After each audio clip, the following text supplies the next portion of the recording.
Powered by the Inside the Birds podcast. Now, live from inside the Matt Black Kia Studios. It's Football at 4. Football at 4, powered by the Inside the Birds podcast and brought to you by the Ocean Casino Resort. Get your game on at the Gallery Bar, book and games at Ocean Casino Resort. Go to the Gallery, go to Ocean, go for the win. For more info, visit theoceanac.com. Gambling problem? Call 1-800-GAMBLER. Andrew DiCecco's here. We have reached the NFC East. We'll take a look at the 4 teams in the East with Andrew DiCecco as our division previews wrap up today. When they wrap up, that means the games are here. Saturday night, you can listen to the Eagles and Ravens on 97.3 ESPN. I know Andrew DiCecco is ready for that. You get the chance to see a lot of the young guys out there. We'll see what he's looking for as we take a look at today's NFC East. What's going on, Andrew DiCecco? Now, did you have a possibility to go into that no-hitter last night and declined? Yeah, I had to go see my buddy. He was performing locally in Philly, and I'm a man of my word, so I went with that. All right. Well, I've done that before, too. I was supposed to go to the Kevin Millwood game on a Sunday afternoon. Ooh. I declined going, and Millwood throws a no-no, so I know how it feels to say no to the no-no. But you probably had a better reason than I did. But, hey, we're at the NFC East, my man. That means we get to take a look inside the division here, the NFC East. Let's start with Washington, the team that most people, I think are going to be at the bottom of the rung here. But this is an interesting team, man. It's an interesting depth chart. Let's first start with Sam Howell and get your thoughts on Howell and what kind of NFL quarterback you think he might be, because he was a very interesting prospect coming out of North Carolina. Yeah, it's easy to forget now, Mike, but there was one point in time where Sam Howell was largely viewed as the top quarterback in the draft. Obviously, he didn't have the season many envisioned, and that's why he went where he went. But I think he has some intriguing qualities, and I think that the Washington Commanders are pretty – I think that they have a lot of high hopes for him. I think that he's going to capably be able to navigate their offense. I don't know that he's somebody that's going to elevate them to the level that they need to be a viable contender in the NFC East, but I think that he'll impress a little bit, and he'll have some spurts of some high level play. But ultimately, I don't know that you're going to see much from that offense with him at the helm. Look at his offensive playmakers, Brian Robinson and Antonio Gibson. I like that two-headed rushing attack. I don't know that Brian Robinson is a game-breaking running back. I think he's more of the plotter, whereas Gibson, I keep waiting for Gibson for the light to come on for him. Good receiving back, struggled with injuries, was one of my favorite players coming out of the draft that year. I had a chance to talk to him after the Eagles fell to them last season. He just never came. We'll see, but I think right now he's sort of taking a back seat to Robinson there. But the wide receiver situation, Terry McLaurin, Jahan Dotson's a player who I saw at his pro day, caught everything despite inaccurate quarterback play. And I think Curtis Samuel is a good do-it-all gadget type of player that can add some interesting wrinkles to their offense. Yeah, I guess Logan Thomas. Go ahead. I was going to say, I guess you get with Logan Thomas, but they got some pretty nice weapons there. One of their issues, I guess, will be up front. Yeah, well, they brought over Andrew Wiley, the right tackle from Kansas City Chiefs, and many remember that was one of the more prominent storylines in the Super Bowl. Going into the Super Bowl was that how was Andrew Wiley going to fare against Hassan Reddick? Obviously, the field had a lot of played a part in that, but Wiley held his own largely, and he's going. I think that's an interesting addition for them. I think he's a capable player. Got a decent contract, if I'm not mistaken. Left tackle Charles Leno's a player who has been around for a while, and they brought in center Nick Gates from the New York Giants. So they do have their offensive line. They're not world beaters by any stretch, Mike, but I think that they have some competent pieces there for Sam Howell to protect them. Their defense has been kind of what everybody has kind of, when they looked at this team, they say, man, they got a really good defense. If you just go across the front, Young, Payne, Allen, Sweat, and you would say, man, they've got a ferocious front four. They had a really good defense when they won the division 2 years ago, but it hasn't been the same the last couple of seasons. What do you see from the Commanders on defense? Well, you have to love their defensive line, but there isn't a whole lot of depth behind them, which I think plays a part into them not living up to expectations for a couple of seasons. Looking at their starters as it's currently comprised, you would think that they should be among the elite defenses in the NFL, but that just hasn't quite manifested. But I mean, I'm a big Daron Payne fan. I think that he is probably the best defensive tackle in the game right now. You certainly could argue that. Montez Sweat's a really intriguing player. I really like his athleticism. Then you look at the linebacker situation. Jamin Davis, interesting player. I mean, I think that he was a first-round pick out of Kentucky, if I'm not mistaken, and he's sort of a rock in the middle there. But it wasn't always easy. It wasn't always a smooth transition for him in the early going. But nevertheless, you look at their secondary. Kendall Fuller, Emmanuel Forbes, to me, was their first-round corner. Really slightly built. Was one of the more surprising picks of the first round in April. But I think that he's going to fit in really well there. He's a ball-hawking type of player. Their nickel corners, St. Juste is still there, Benjamin St. Juste. And they drafted Jartavius Martin in the second round. And some may remember who watched college football, but he played opposite Sidney Brown at Illinois. So I think he went around before him, but I think he's an interesting player. Safety Cam Curl, Percy Butler is a player who I really like at Louisiana Lafayette when I was really covering the SEC, the Sun Belt Conference for Pro Football Network. Jeremy Reeves is there. He's a Pro Bowler, not much more than a depth player, but he was a Pro Bowl special teamer. So that's their back end. All right, Washington's defense could be something to keep an eye on. Let's go to the Giants, who obviously surprised some last year, making the playoffs. They were 9-7-1 last season. They tied that game with Washington, who was 8-1. Daniel Jones re-signed. He is back to lead the way. Didn't have numbers that popped off the page, but what do we think about Daniel Jones and the Giants' offense? Well, he'll never be in the elite category, and I think that he can help win you some games with his leg, Mike, but I think that he's going to certainly have to do more as a passer. But he will have some weapons. Let's see if he's able to capitalize. You know, Saquon Barkley, game-changing type of running back, but he struggled with injuries. I think that he's poised for a big season because I do like some of the pieces that they added on the offensive line. I also think that he's not going to have to shoulder the burden of the offense this year because they added someone like a Darren Waller, who is going to add an interesting dimension to their offense. Isaiah Hodgins at receiver is a player who has a really interesting backstory, bounced around a little bit. He was with the Buffalo Bills, and then he ended up with the Giants, and I think that he really came on late last year. He's going to be a starter. Darius Slayton's still there. Paris Campbell they added. He's a good slot receiver. Jalen Hyatt they drafted in the third round. I don't know that he's going to factor into the equation immediately. More of a developmental type of player, but he has some intriguing traits as well. Offensive line, which I already alluded to, Andrew Thomas at left tackle, one of the best in the business, Evan Neal at right tackle, and they drafted John Michael Schmitz, the center, in the second round, which I really thought they needed to fortify that area.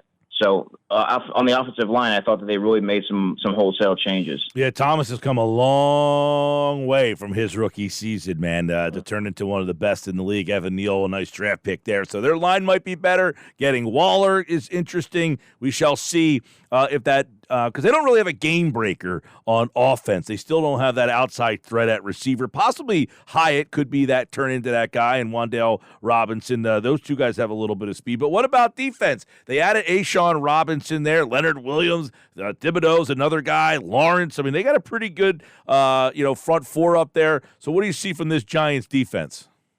Yeah, their defensive line, Leonard Williams, Dexter Lawrence, A'Shawn Robinson, who you mentioned that they brought over from the Rams. Raheem Nunez-Roches is a depth player, but he's bounced around a little bit. I think he's with the Buccaneers. He was also with the Kansas City Chiefs. Nice piece. It's a versatile player on the defensive line, more of a depth player. But linebacker, Azeez Ojulari, Bobby Okereke, who I really liked at Stanford, and he really impressed me when he was with the Colts from a coverage standpoint. Kayvon Thibodeau, you mentioned. How about secondary? Deonte Banks was my second or third rated corner in the draft, and they got him in the first round. He's going to have some really interesting battles with A.J. Brown because he's an extremely physical player, really gets after it. Looking forward to that. Amani Oruwariye, he comes over. He's a really grabby, raw type of player. He was with the Detroit Lions, formerly at Penn State. Never really turned into being the player that they thought that they were getting when they drafted him. I think Adoree Jackson, Adoree Jackson's still there. He's their slot corner.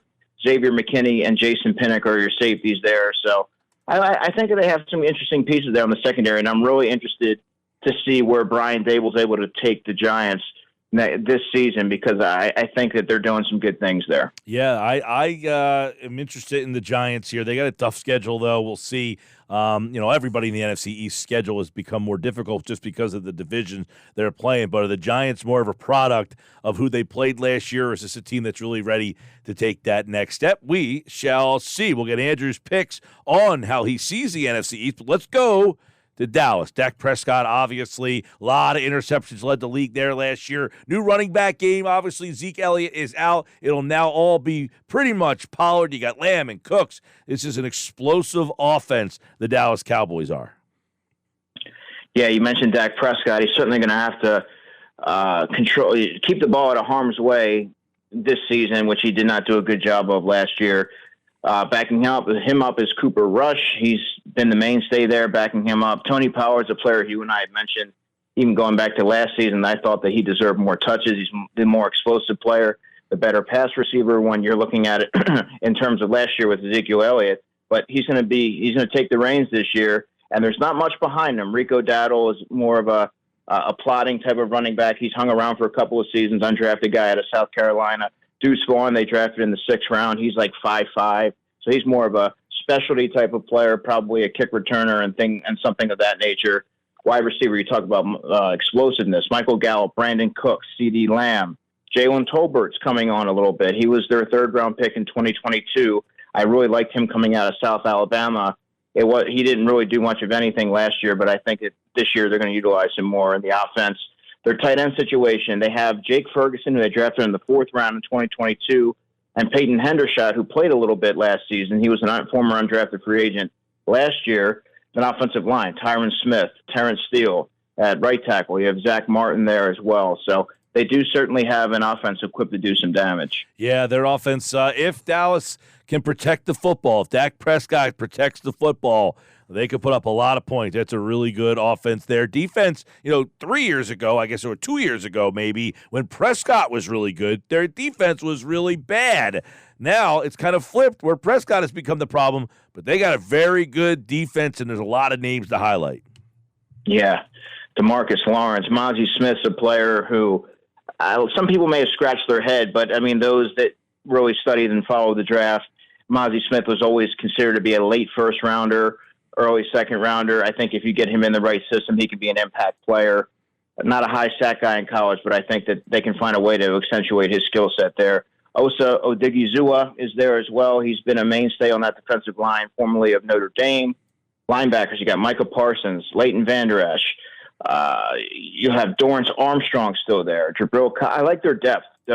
Armstrong, Jabril Cox, and they drafted DeMarvion Overshawn in the 3rd round. I don't think, just based on the depth, I don't think he's going to factor much as a rookie, but I think he does have some good upside there. So they seem to have plenty of linebackers in the pipeline. And then you look at their defensive backfield, Stephon Gilmore, Trayvon Diggs, Nashawn Wright, their safeties, Malik Hooker, Donovan Wilson is a totally underrated player, and Jaron Kearse now, I think he's going to be a backing up Malik Hooker if I had to guess. But he has really good size at 6'4", former starter last year. So they do have some guys on that back end. Andrew DiCecco, Football at 4, InsideTheBirds.com. And obviously we have reached the Eagles now. We've gotten all the way to the end. We're at the Eagles. Let's take a look at some of the previews and thoughts from Andrew on what he's seen with this Eagles team. You can go over to InsideTheBirds.com and hear or see plenty more from Andrew. His coverage has been excellent this offseason, getting you ready for this Eagles preseason game on Saturday night right here on 97.3 ESPN. So let's start with this Eagles team. Jalen Hurts. Obviously, we saw he was just ranked number 3 by his peers, but 2 years ago, he was not in that conversation. So do we think that Hurts continues to elevate, or does he kind of slide back to the pack? Oh, I absolutely think he's going to continue to elevate his game. All signs point to, the upward trajectory. I think he's going to continue to build upon what he already accomplished last year. I don't think that any of these accolades, he's never been one to really buy into that. I think he's just really so singularly focused on the mission and how to get better. And when you look at it in this season, this training camp, you get to see the ball placement, the decisiveness at the line of scrimmage, the growing connection with A.J. Brown, that it seems like they've been playing together for 5-6 years, by the way, that they can almost improv it. Like they know what each other's going to do. I think that's going to continue to develop this year. I just think he's just in full command of the offense, very confident. And I think he's having Brian Johnson as his offensive coordinator is going to allow him to take his game to another level. All right. We know that there's some questions on defense, so let's start. There's a couple questions on offense, so let's start in the backfield at running back and get your expository on what you think. There's 5 good running backs. If any of those 5 got the starting job, I think people would be pretty happy. But how do you see it? Well, not Boston Scott or Trey Sermon. I don't know if anybody would be happy about that, given just what you've seen from DeAndre Swift in the past and Rashad Penny in spurts, of course. But the way I see it, Mike, is I tweeted this earlier last night and retweeted it this morning. I envision Kenny Gainwell leading the Eagles in carries this season, and it's really not that far-fetched when you look at the injury history of Rashad Penny and DeAndre Swift. I think the Eagles I doubt that they would want to make them either of those players. Bell cows maybe want to limit their touches to preserve their health. Kenny Gainwell is sort of a well-rounded running back that can really do it all. Not a game-breaking type of player, but I think somebody that the Eagles have a lot of trust in. He's their 2-minute back. And I think in training camp, he's had the most touches, and I've seen him really do some good things. So I really like what I've seen from Kenny Gainwell. And I'm interested to see what happens with Rashad Penny, because when you look at the running back situation, Penny's a really bigger-bodied running back, but so is Trey Sermon, and they've really talked him up at every opportunity this year. So I think that they're committed to Trey Sermon for another 2 years. They always sign Penny to a one-year deal. Not a whole lot of guaranteed money in there. Boston Scott's a player who they've liked. He's been a crucial player for them. He returns kicks, although that's not really that prominent of a role anymore given the new rules. And then we mentioned Trey Sermon as well. But I think DeAndre Swift's going to have a really big role as a pass catcher. Wouldn't surprise me if he catches 50-plus passes. Yeah, that running back room is definitely deep. We'll see what ends up happening there. Third wide receiver spot, how are you breaking down? A lot of people thought Zacchaeus would come in here and take that job as Quez Watkins held on. Well, like I said earlier in the offseason, Quez Watkins said all the right things. He vowed to atone for his shortcomings, and you want to see that. You want to see that be able to take those words and implement that on the practice field, and that's really what he's done. I think that he's had one of the better camps of any players, any of the Eagles on the roster right now, and he's caught everything. The speed is I think he has probably some of the best speed on the team, aside from maybe a Devin Allen, and he's caught everything thrown his way. And I think that he really has shown himself to be a confident player that's put that nightmare season behind him, and he's been able to stave off Olamide Zacchaeus for now, at least. So I think I think that he's got a pretty firm stranglehold on that job. Yeah, obviously that's good news for if you're a Watkins fan who adds a lot of speed to this offense. If he becomes more consistent, that could only help this team out. Let's go to defense. A lot of questions over there. What have you seen so far from Jalen Carter and that defensive line rotation there? Carter is superhuman strength. I think that it's kind of hard to glean much from, given, him playing the interior position. It's kind of hard to see that unless you're looking at one-on-ones or if you actually watch it in the game situation. But I've been really impressed with his lightning quick explosiveness off the line, his violent hands, and just his overall athleticism and power. So I think that I'm really looking forward to seeing him in the preseason. I'm not sure exactly how much he's going to play. Jordan Davis, I've seen some good things from him. I see a little bit more of a pocket pusher from him. I don't know if that's going to be his role, but I'm seeing a little bit more that he's bringing to the table in year 2. Of course, you have the veteran mainstays in Brandon Graham and Fletcher Cox. Josh Sweat, to me, I think he may even lead the Eagles in sacks this year. I know Hassan Reddick did last year, but Josh Sweat, to me, seems like somebody that's just poised to break out even more so than last year. So that's kind of how I see the defensive line right now. All right. What is your thoughts on this this linebacking room now and the Kobe Dean, and then a bunch of newcomers and a couple of guys that not a lot of people know a lot about? So how do you see that linebacking room shaking out? Yeah, it's still dire right now. Obviously, Kobe Dean heads that maligned unit, but aside from that, you have Christian Ellis, who I'd mentioned on your show before. I had a chance to speak to him last year after the Titans game. after he really had that special teams. He really invigorated that special teams unit. Nicholas Morrow is a player that really has not emerged and put his stamp on that position. And then you added a couple of veterans. The Eagles did on Sunday, Zach Cunningham and Miles Jack. Both of those players were available for a reason. I think Jack has done some good things in his career, but he's been banged up. So has Cunningham. But they both played a ton of snaps and played in a ton of games. So we'll see if even one of those guys pans out. I think that they would be the starter opposite Nakobe Dean. But again, we have to see them shake off the rust and get in there and adjust to the system of what Sean Desai is asking them to do, and really perform in the preseason games. So I imagine that they're going to see some snaps as they try to acclimate themselves there. And then Sean Bradley, to me, is really just a core special teamer, and I'm not quite sure that he's going to figure into the defensive equation at all, and he's squarely on the roster fringes. Okay, we'll talk with Andrew DiCecco. 4 observations on the Eagles, our NFC East previews. We'll get his pick on the NFC East coming up in just a second, but there's a lot of questions still at safety. Reed Blankenship seems to be the guy there, and then what?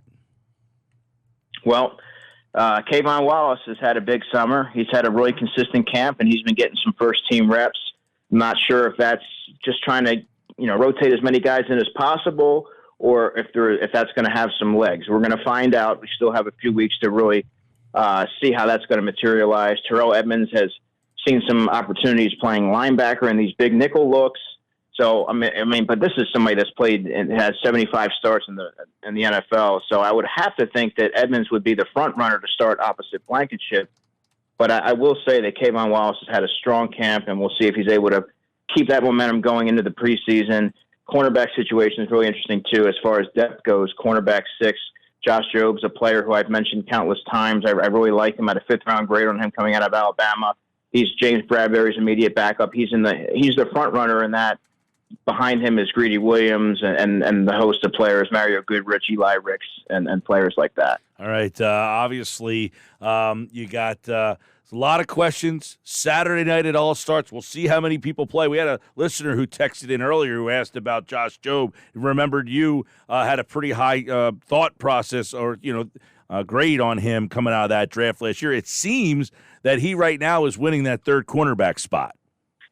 Yeah, that's a great memory by the listener, and I appreciate that. And, yeah, I think Jobe, I was honestly surprised he didn't get drafted last year, but I think that he's built like a safety, Mike. He's really physical. He's tenacious. He's smart. He's obviously played at the highest level of college football, really long arms. And I think that having that year in the system is really going to benefit him, and I wouldn't be surprised. I mean, obviously right now he got the lion's share of those snaps when Bradbury wasn't there, and he didn't do anything to sort of lose the confidence of the coaching staff. So I think right now he's going to be the front runner for that spot. And he's also a gunner on special teams opposite McPherson. So he has that going for him too as well. All right. Andrew DiCecco, Football at 4. Let's get the NFC East. How do you see the NFC East shaking out this season?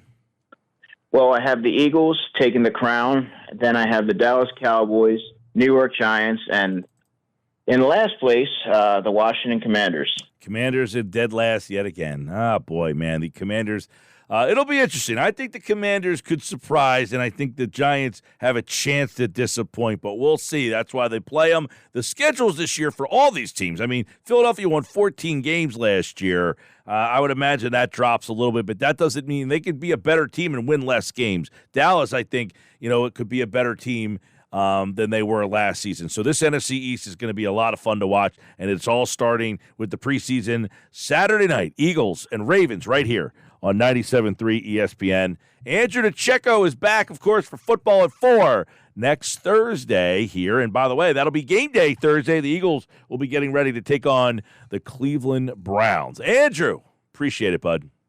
You got it, Mike. Talk soon. All right, Andrew's back on Thursdays for the football season here on the Sports Bash Live and 3 ESPN.